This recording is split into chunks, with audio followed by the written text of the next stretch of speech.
दिल्ली विधानसभा में आज आपातकाल की 50वीं बरसी पर आयोजित संगोष्ठी में नेताओं, पत्रकारों और विशेषज्ञों ने 1975 से 77 के काले दौर को याद किया। कार्यक्रम में लोकतंत्र और संविधान की रक्षा का संकल्प लिया गया। देखिए हमारी रिपोर्ट।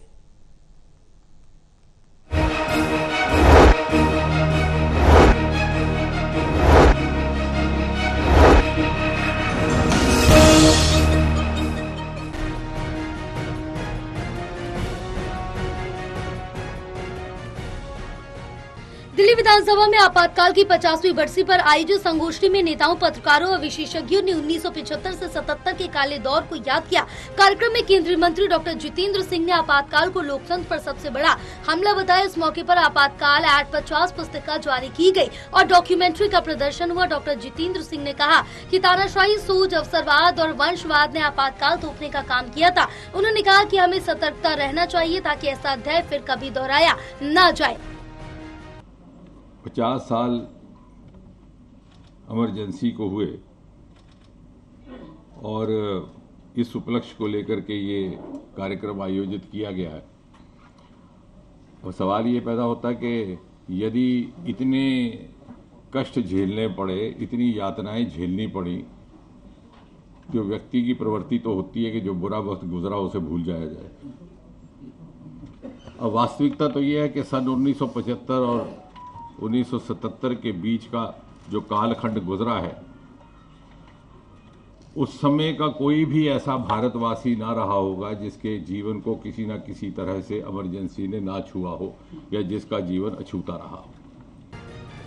दिल्ली विधानसभा अध्यक्ष विजेंद्र गुप्ता ने 1975 से 77 के दौरान हुए अत्याचारों की जांच के लिए नए आयोग की मांग की। उन्होंने कहा कि आयोग की रिपोर्ट अधूरी रही और अब सच्चाई सामने लाना जरूरी है। विजेंद्र गुप्ता ने कहा कि आज भी आपातकाल के दोषी पूरी तरह न्याय के कटघरे में नहीं लाए गए।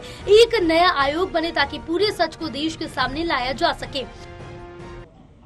आपातकाल में हजारों निर्दोष राजनीतिक विरोधियों को जेल में ठूस दिया गया। उन तमाम सामाजिक संस्थाओं को, पत्रकारों को, मीडिया हाउसेस पर पाबंदी लगा दी गई।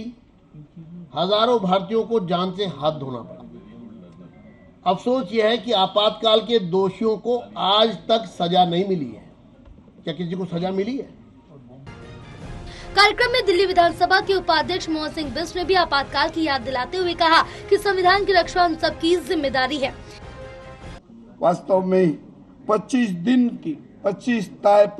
जून का वो दिन 1975 का, जिसको हम काली रात के नाम से जानते हैं, किस प्रकार संविधान को कुचला गया, आत्मा को कुचला गया, मूल भावनाओं से किस प्रकार से हमको देश के प्रति उन भावनाओं तक न पहुंचने के लिए इस प्रकार की